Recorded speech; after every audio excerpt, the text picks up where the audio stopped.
Good evening, everyone. It's indeed a great pleasure for me to be here for hosting this fireside chat. And I would like to first introduce myself. My name is Vani Gopalan, IT Director at Flowsoft Corporation. I'm also the India Center of Excellence Leader, driving business solutions for IT. And also I'm responsible for global application support, digital transformation, ERP deployments, and cloud migrations.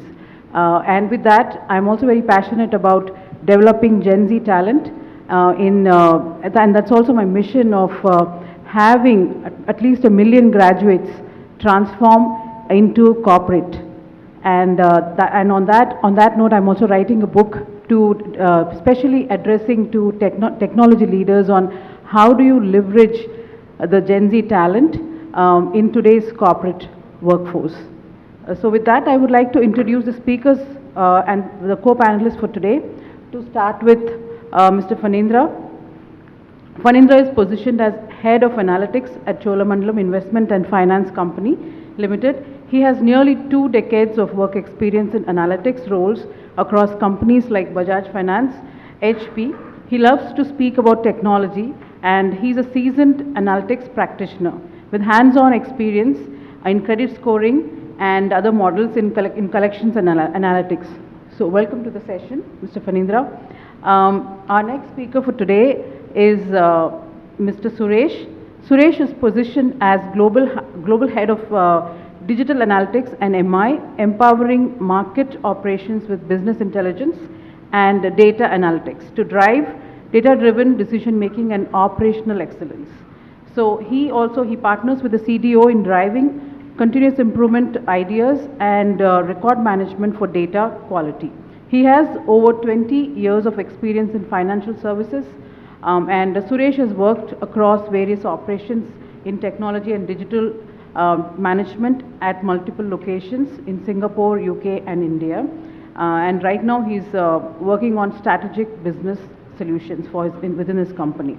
Last but not the least, Ms. Vijayashree Natarajan. She's got 23 years of experience in technology space, and she's built a career in healthcare, life sciences, banking and finance.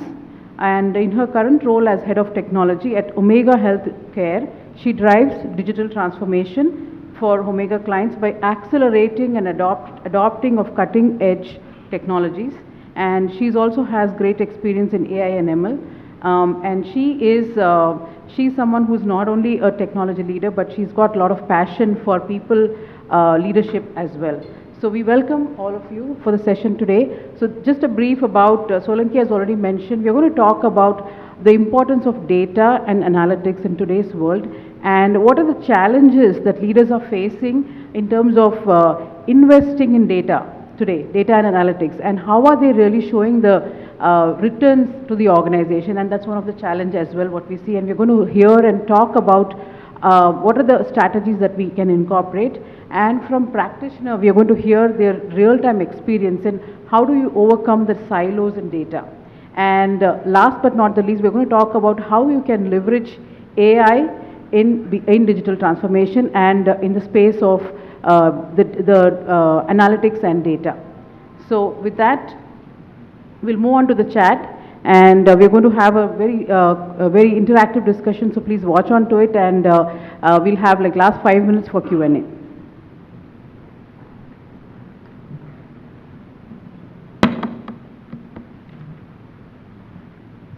Yeah, so my first question is to Mr. Suresh. With your experience on finance, and you have a lot of exposure on decision making on data and analytics.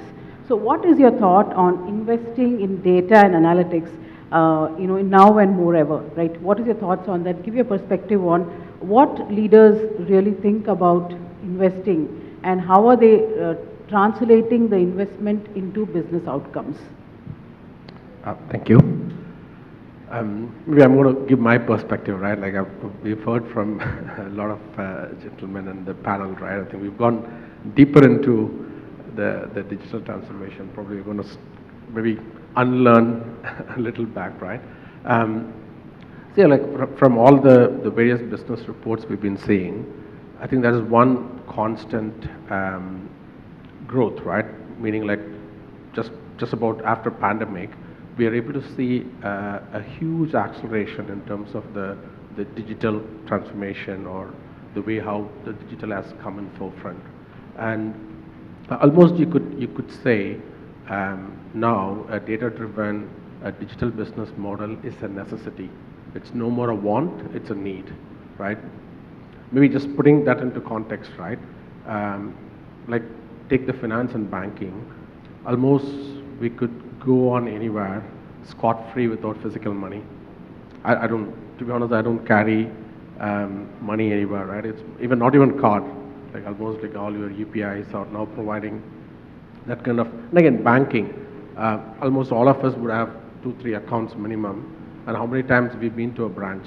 And probably those banks, unfortunately, who are still dependent on branch banking, are losing their business because it's not anymore kind of what the customers need. Food, like Zomato and Swiggy, right? I think they are probably top 5 apps in our day-to-day use. So all this is possible only with data analytics, right? If you put any kind of transformation or enterprise strategy, I think data analytics is the core of it. Perhaps maybe not for Elon Musk or someone, he might just wake up in the morning and determine a strategy. But like for just jokes aside, I think this has become a center of it, and we could see the growth of the CDO organization. I could see like previously, right, like many who are now defining the strategy in the table in terms of making those decisions.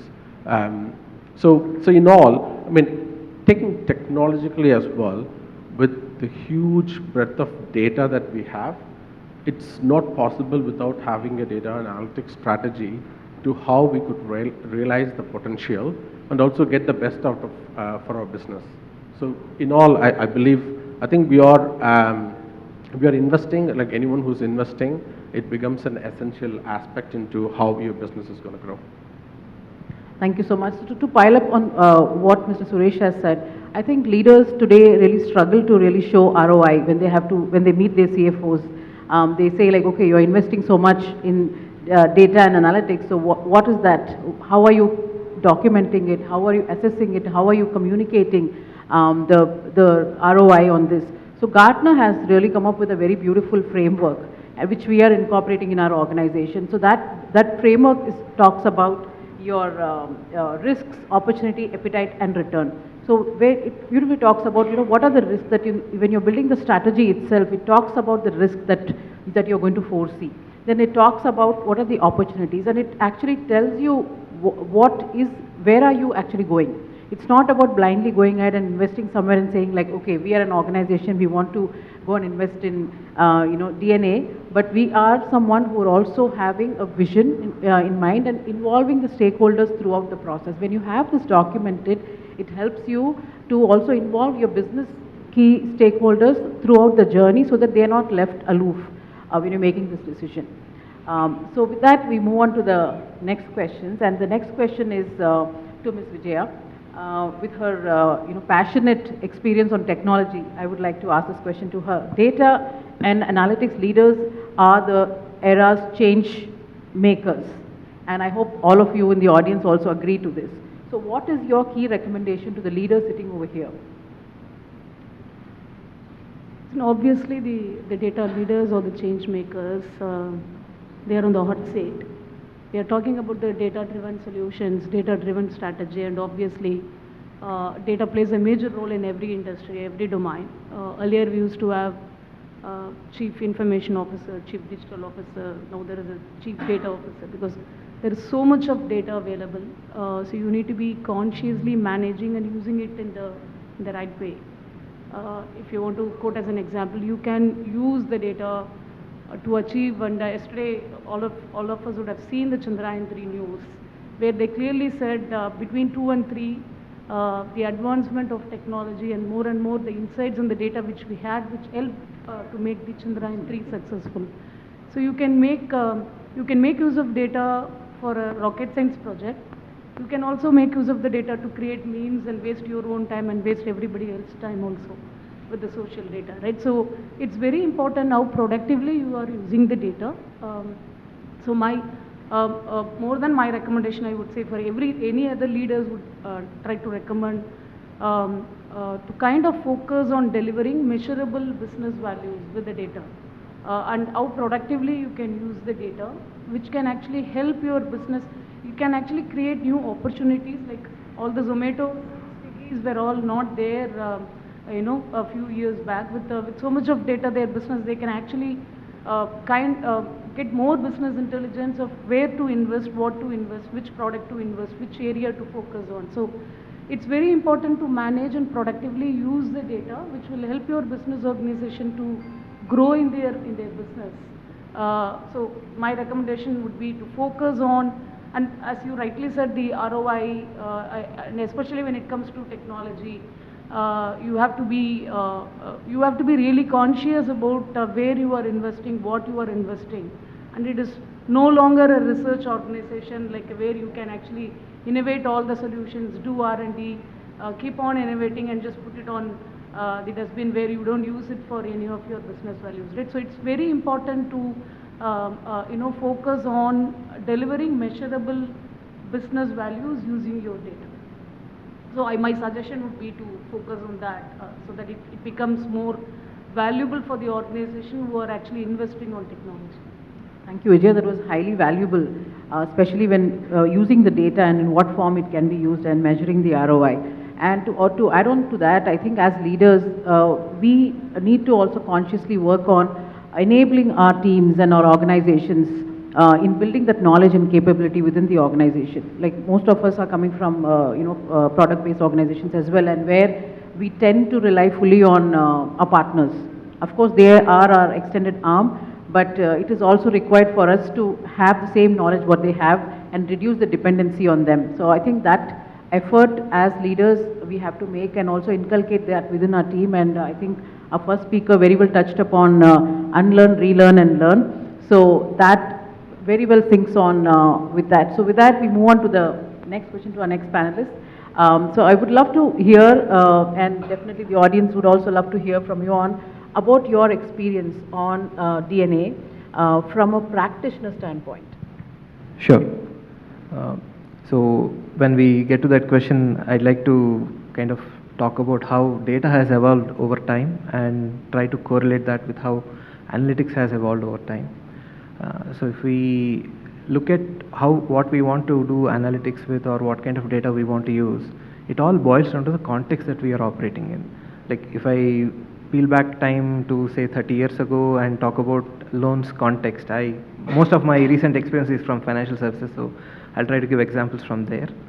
So if you look at it 30 years ago, when probably my dad was applying for a home loan, you walk into a branch and then you are asked to come back again with a set of documents. When you go with the same set of documents, you get one more list saying, I need this. And when the credit manager who is trying to evaluate the loan looks at it, every time he gets a doubt, one more document gets added to the checklist. So that's probably 30 years ago when information age was not as active and as evolved as we are today. In 2000, credit bureau got started in India, and that's when after setup and after a few years of maturity, we started getting credit information reports of loan applicants. To a good degree, that helped standardize how decisions get taken. A good amount of bias that used to be there, where experiences of a credit manager or an underwriter that would determine whether a loan gets approved or not, it started getting standardized. Now, somewhere in the 2010s, we've started getting the smartphones.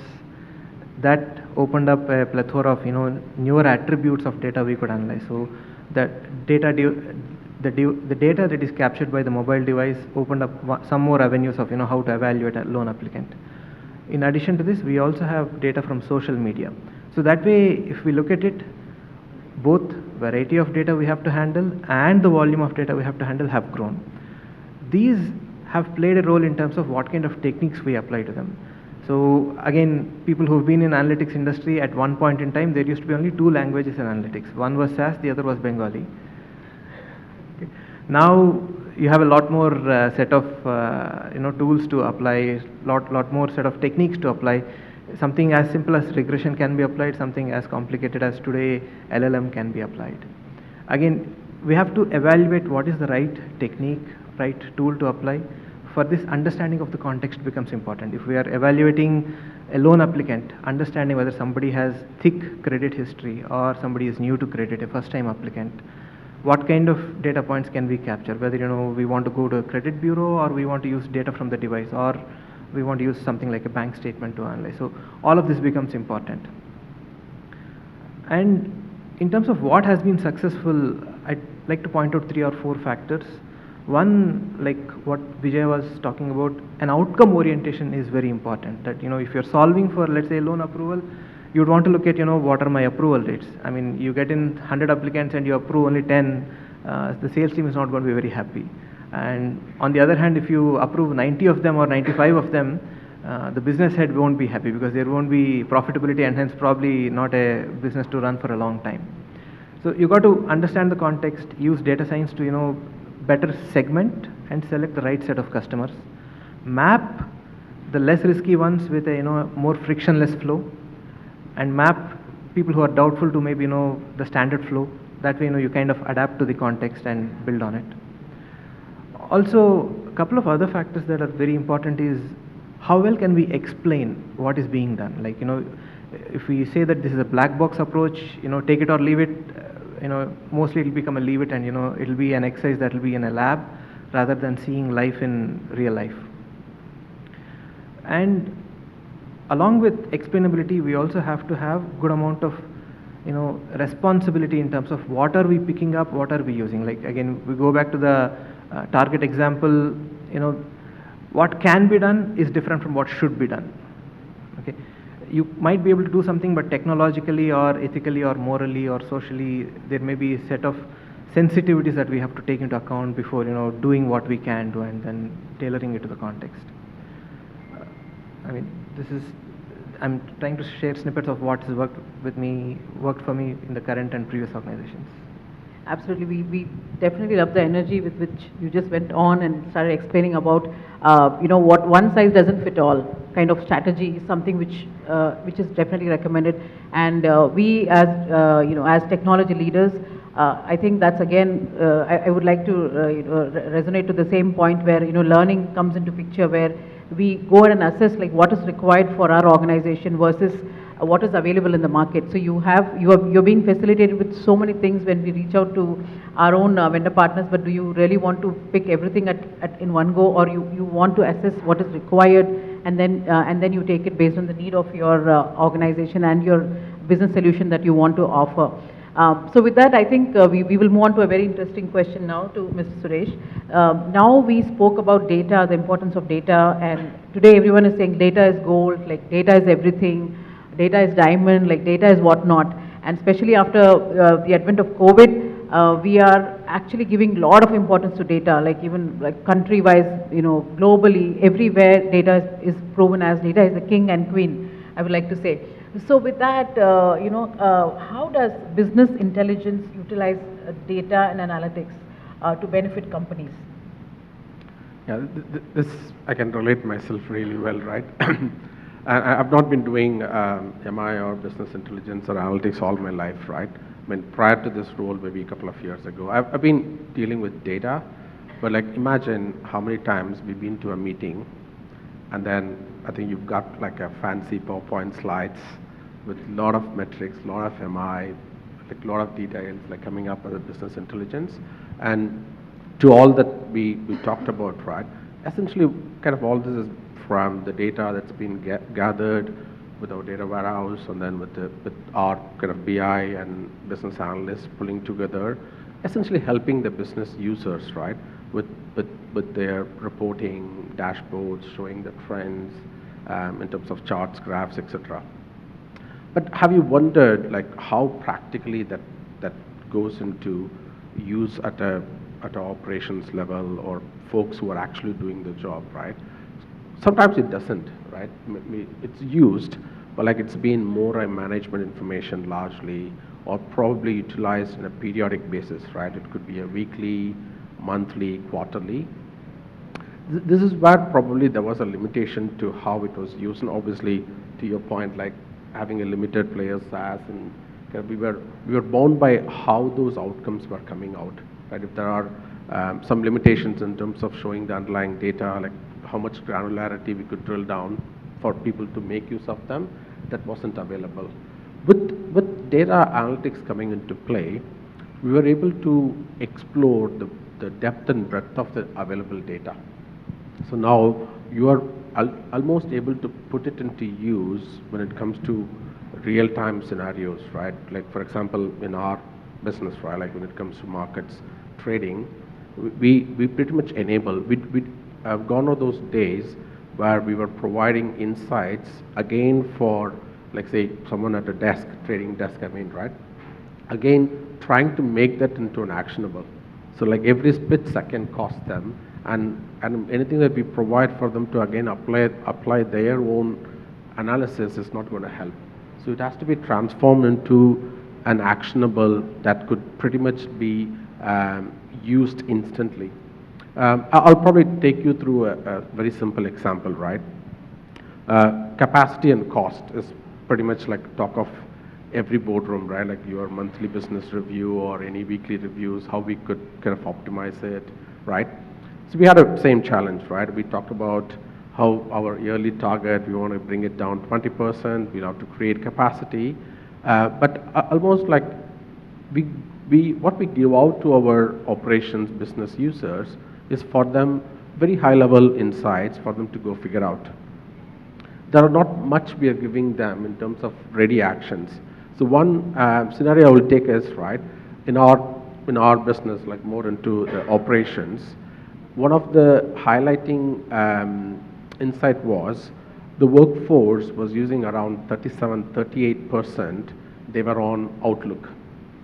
So it's almost like 2/3 of your operational workforce just like being on emails. But is that enough?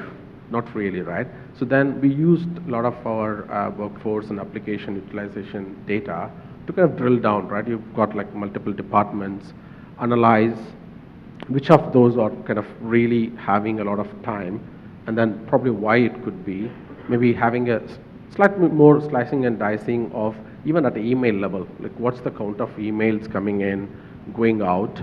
Then we bring analytics into play. We were able to use like your classification models or using NLP in terms of looking at what it is. Then we were able to translate into how many of those emails are actually attended to. There is a large portion of them were really sort of reports, alerts, which no one was really looking into it. So if you just take that aside, it was kind of nearly 20% effort saving immediately. Then you do your kind of usual lean optimization to make it better. Then we do apply, where is it like a lot of time going in? Like there must be escalations, right? Like imagine like any business, right? I mean, an email doesn't sit with one person. It goes multiple chains in terms of escalations. By the time your supervisor or a senior person, right, it comes to them, you've lost the trust with the client or customer. So now we are able to predict, right, based on kind of our model, like how we could predict it. The moment it hits your inbox, this is an escalation or it has a potential for escalation. Then again, I mean, in our business, unfortunately, it's very hard to measure the accuracy rate, right? We'll have to go with the gut feeling. We went and we were able to sidetrack, and so probably I think we get someone senior, their eyes on it right immediately.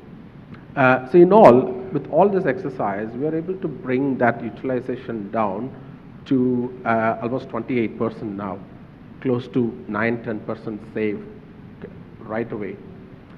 So this is the kind of power of analytics, and then all this data was not sitting with a vice president or senior vice president or director. These were sitting with analysts and people who were actually working through them. So I think, so this is where, and again, the last point I want to end it with is the self-serve capability that it can provide. Gone are those days where, like, kind of even I struggled to get users to have their own business objects designer to get their reports, right? They say, like, no, don't bring it to me. It's like the job of a BI analyst. Why should I do this, right? Now, in our area, people are on Tableau, like they're on them, like business users, I mean. Alteryx, I think they use like a lot of self-serve utilities. And now this makes it even more powerful. So BI, along with data analytics, could prove to be much powerful than just BI alone. Absolutely. I can just echo to each and every point you mentioned, especially like I can share my experience as well. So in our organization, our shop floor employees are very well versed with the VI dashboard that we provide and beautiful metrics. They do it by themselves.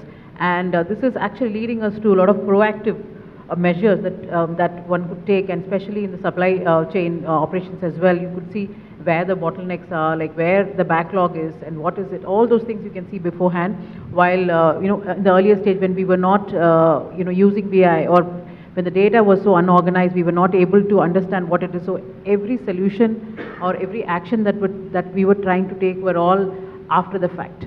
So here we are being more proactive in terms of doing it, and this also gives a very personalized way of designing, the metrics to people, and makes it very user friendly, that anyone would love to learn, and it gives a feeling that there is no coding behind it. So it's easy for everybody to go ahead and learn. So while this is a very interesting question, I would request the other participants also to share their thought on this, like one or two things, what you think about the BI, business intelligence in the data, and how is it helping your businesses in your experience?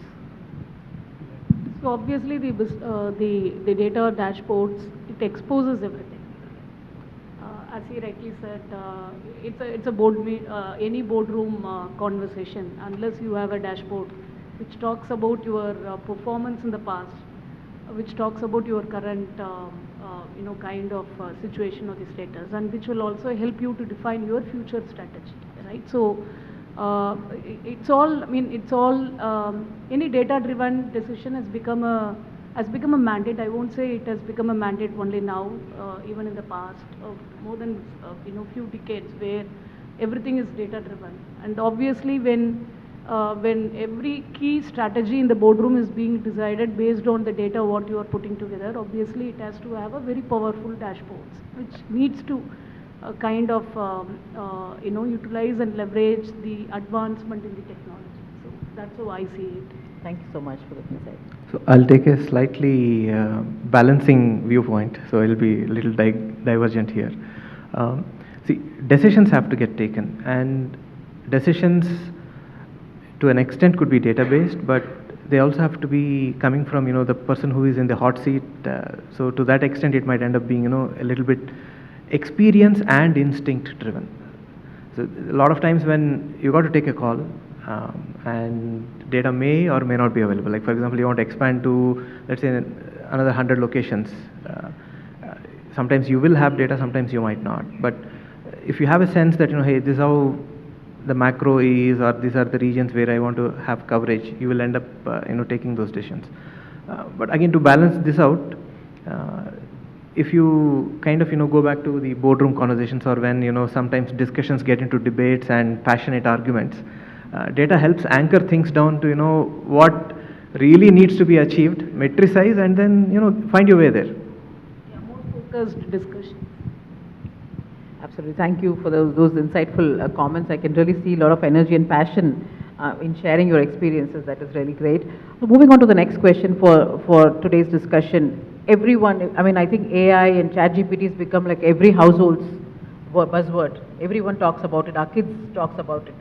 So from Vijay, I would love to hear from you, like how does AI improve business intelligence? What is your thoughts on that?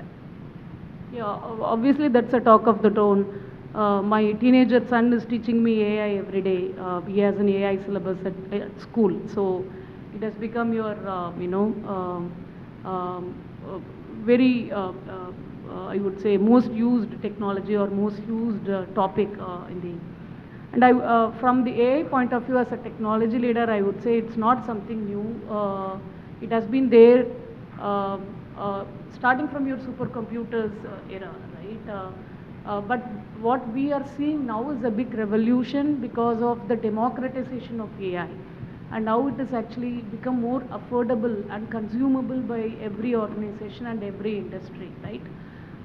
Because earlier days, before this, especially with the GPT models coming in, they've taken a very simple use case of OpenAI, the GPT, where if anybody can actually chat, like your Google search, it has become like where you get a more structured response, a more kind of a reliable kind of a response. So it's a very beautiful, I would say, very easy, user-friendly use case with which they have actually created a revolution in the industry is what I'm saying.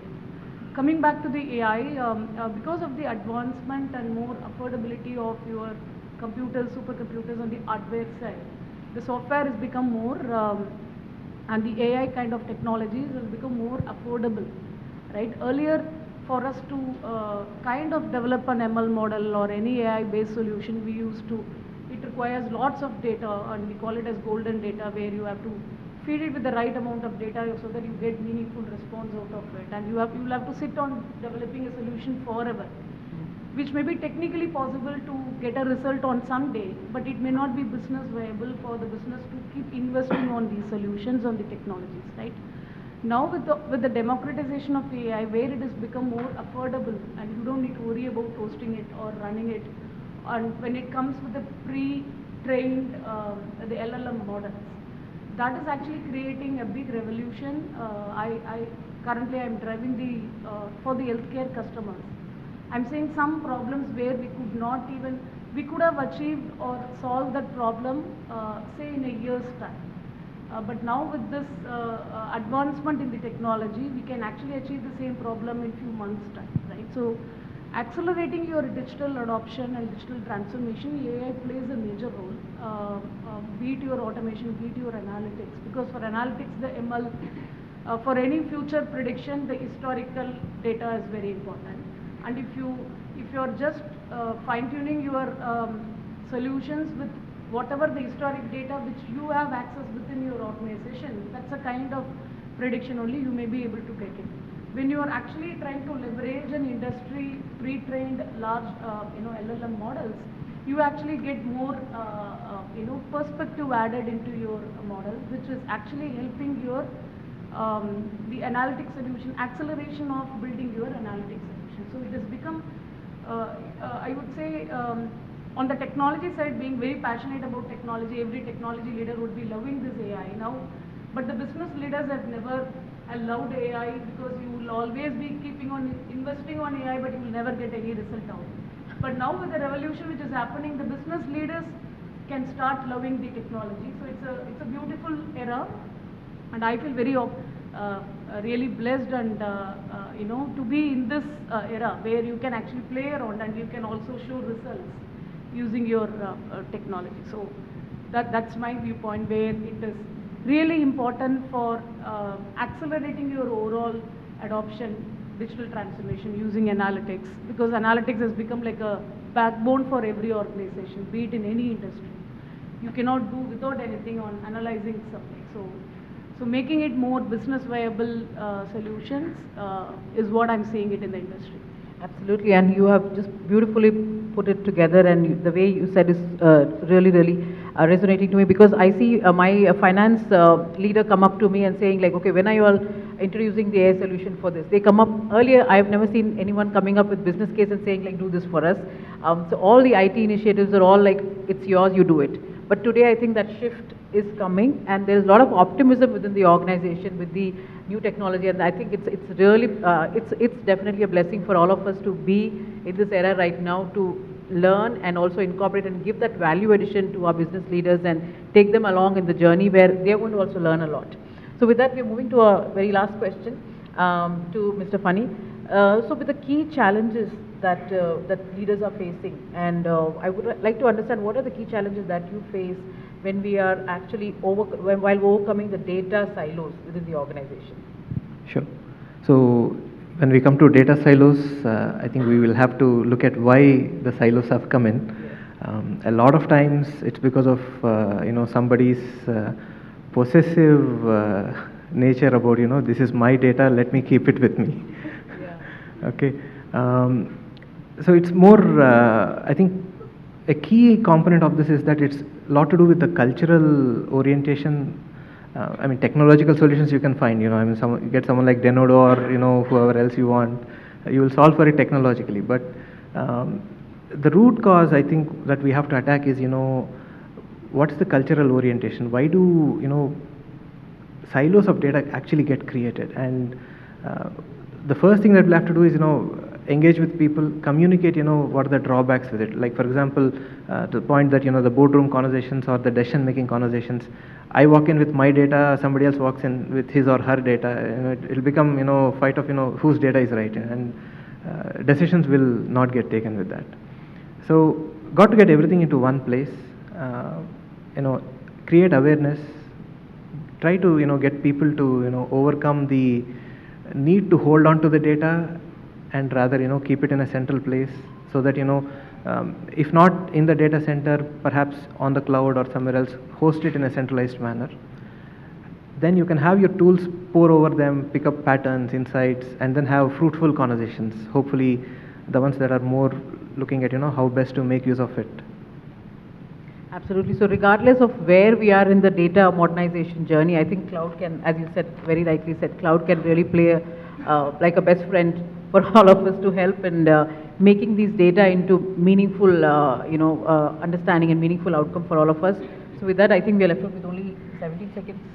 So we open it up for any Q&A, any questions anyone has. We are happy to take it.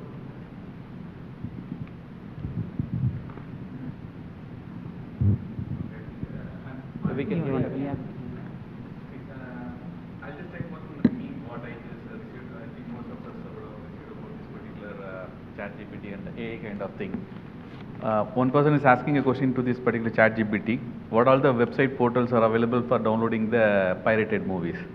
It's saying it's a huge list of lessons, you should not use all those. The same question is being put in a different way.